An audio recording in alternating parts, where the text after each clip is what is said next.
All right, welcome everybody. This is another interview with one of our GR Gladys Society members.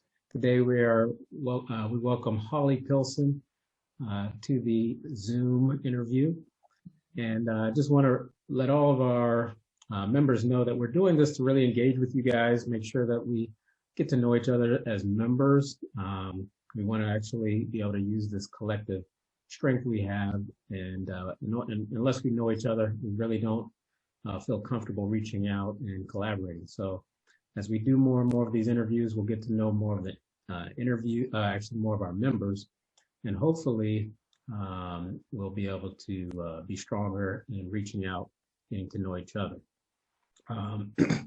So if anybody wants to be a part of these interviews, please reach out to us at info at GladdenSociety.org. That's info at GladdenSociety.org, and reach out to one of us, and we can reach out to you again and be part of this interview process.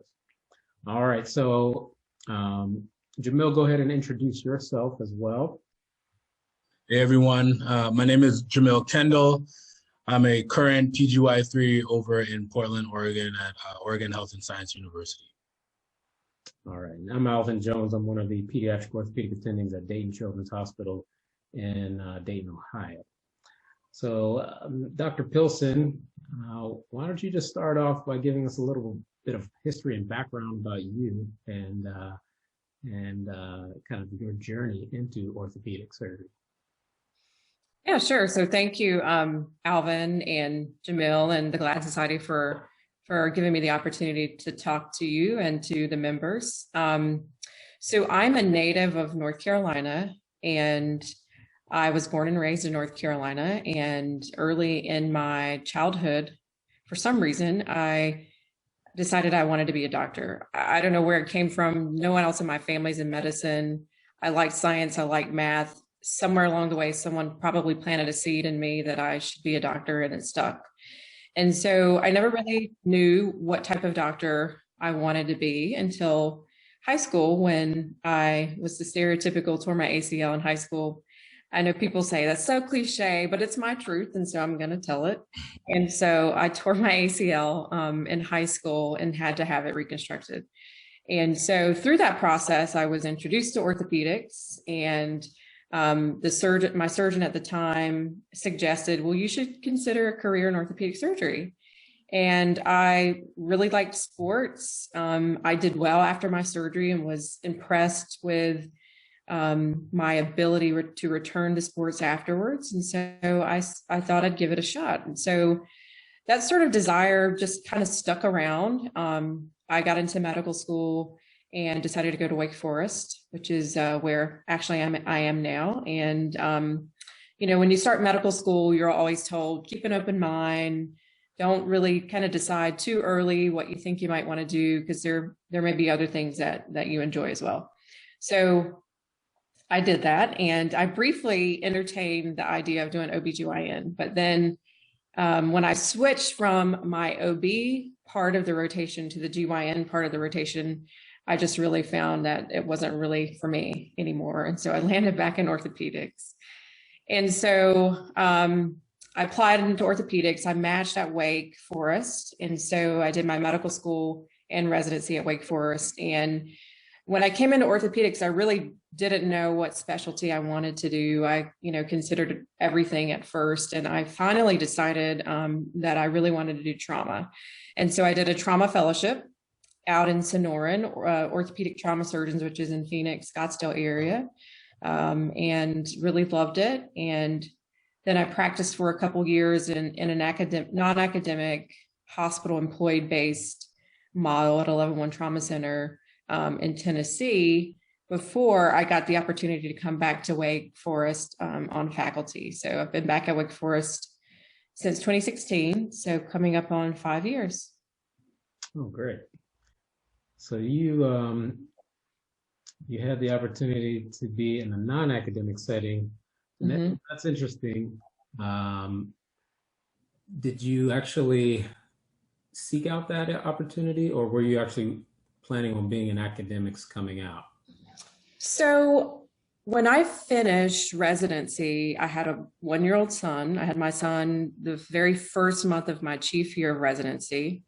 And I kind of spent my chief year of residency with all the mom guilt and the work guilt of sort of not being around. I only took 4 weeks for maternity leave. And at the end of my chief year, I said, after fellowship, I just want to go somewhere and work, take good care of patients, be home with my family, be there for all the things for my kids. And that's just really where my focus was. And so, and then I think at the time, and still probably today, academic jobs in trauma were pretty rare. And so I was sort of preparing myself for a non-academic career after fellowship. And so when I finished fellowship, I really wasn't seeking out an academic position.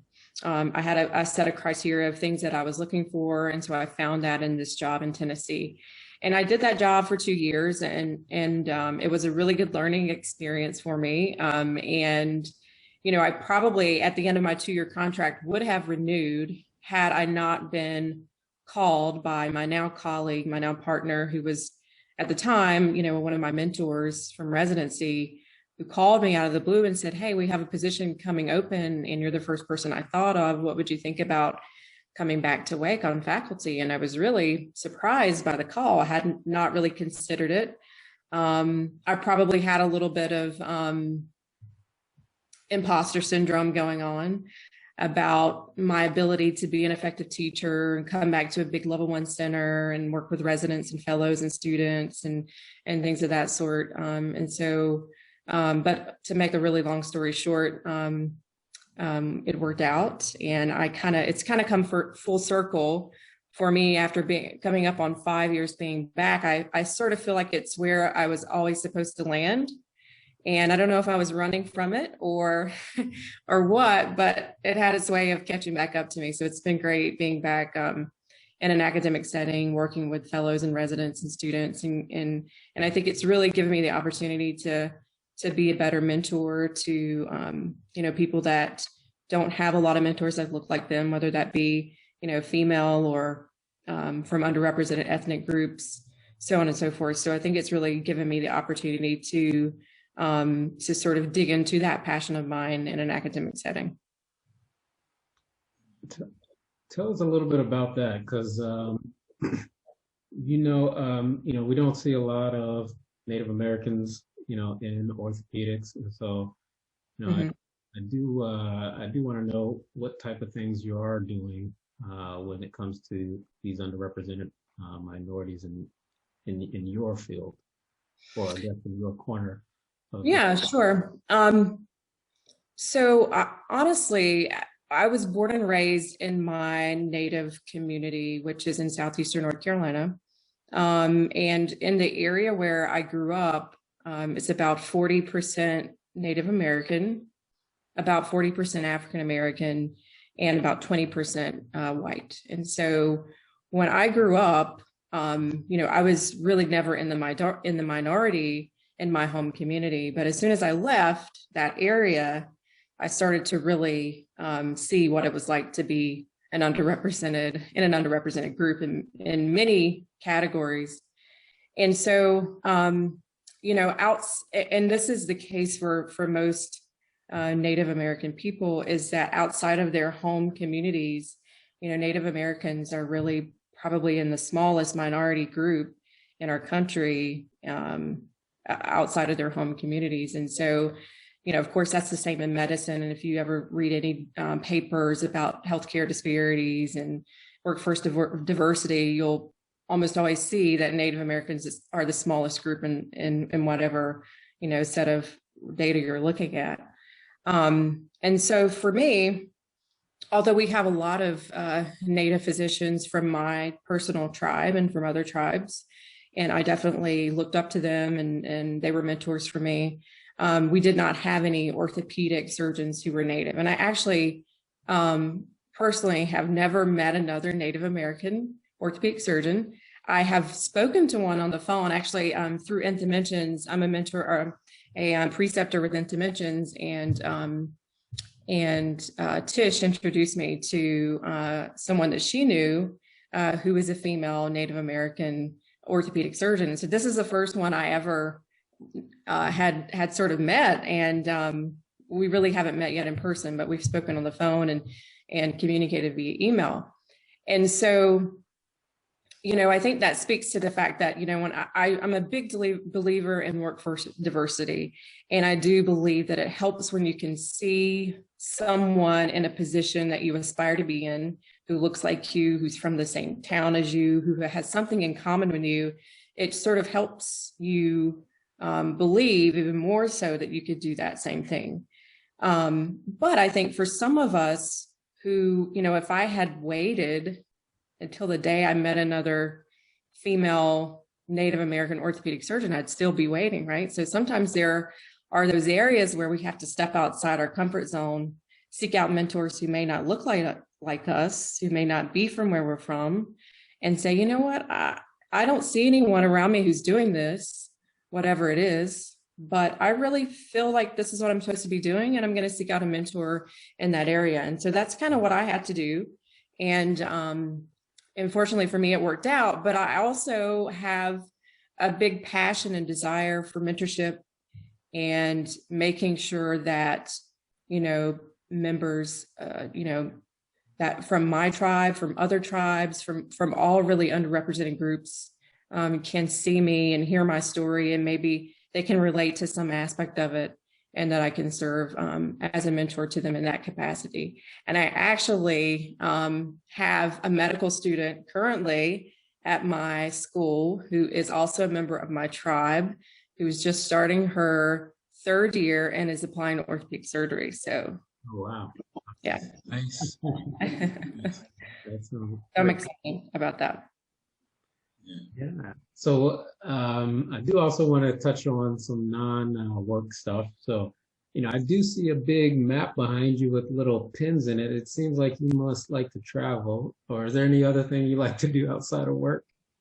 Yeah, so I love to travel when I'm able. I'm married. I have two small kids. I have a son who's 8 and a daughter who's 2. And so a lot of my time outside of work is dedicated to them and what their hobbies are, of course, whether it be soccer or gymnastics or what have you. And so a lot of my time out of work is dedicated to them. We do like to travel as a family. I'm a big exerciser. I like to kickbox and just any sort of high intensity interval training. I enjoy that. I think I'm at that stage in my life with 2 small kids that I've lost all my other hobbies, and maybe I'll pick them back up someday when they're a little older. And I do enjoy reading. So, in any specific genre that you go for in the books? I'm a big nonfiction, any sort of self-help, leadership books. I actually told someone recently, I really need to learn how to just escape into a fiction novel without an agenda. But I really struggle with that. So I'm trying to branch out into that realm, into fiction. So if you have any recommendations, I'm open. But otherwise, I'm more of a nonfiction sort of leadership and that type of genre. I think we're on the same page though, so we might compare because I'm on that same wavelength. A lot of those leadership type books, but we'll talk offline. Yeah. So how about you, Jamil? What questions do you have for Dr. Pilson? Yeah, I think one big question, for me, kind of at my current stage of training and thinking about the future and how to navigate the transition from a trainee to an attending. Are there any lessons that you've learned? Any wisdom that you think you could impart upon myself and the other residents, fellows that may be listening to this? Yeah, absolutely. So I have 3 things I'm thinking about. So hopefully I won't lose track. So bring me back in if I forget to say something. But so for one, one thing I'll say that my grandmother, I was raised by my grandmother and my mom, but my parents had me when I was young. And so I was raised in my grandmother's home. But one thing she used to tell me was that there's nothing new under the sun. And I wish I would have really understood that a little bit more in the context of being a resident and even being a new attending, right? So I think we all have this sort of idea that when things happen to us or we encounter a difficult situation or a patient or a complication even, or, you know, you bombed your OITE or you didn't do as well on this or whatever the case is, we sort of internalize it and we bury it deep down inside, and we think we're the only one that has ever gone through this issue, and so therefore we don't reach out, we don't seek help, we don't get advice. And so I would say, for one, my advice to you and to all the other trainees and students is there's nothing new under the sun. There's nothing that you are going through, have been through, or will be going through that someone else has not also been there, has, you know, traveled that same road, that's had that same complication, that had that same patient relations complaint or whatever it is. And so don't feel ashamed or embarrassed to reach out and say, hey, this is happening to me. Has this ever happened to you? And what did you do? How did you handle it? And so I wish I would have done that more. And, you know, I think I learned that lesson sort of over time eventually. And now I sort of realize that now. And so if I have a complication or a patient relation complaint, then I'm usually going to go to one of my colleagues and say, hey, this happened. Have you ever seen this? And 9 times out of 10, they're going to say, oh my gosh, that used to happen to me all the time. This is what I started doing differently. And I noticed a different outcome. Or, yeah, that's a tough situation. It's happened to me before. You know, just keep doing the right thing. And, you know, and so I think that's the first thing. The second thing I'll say is that you have to realize that it's not all about you. And I think this is more, I'll speak more to the medical students first, who may be listening.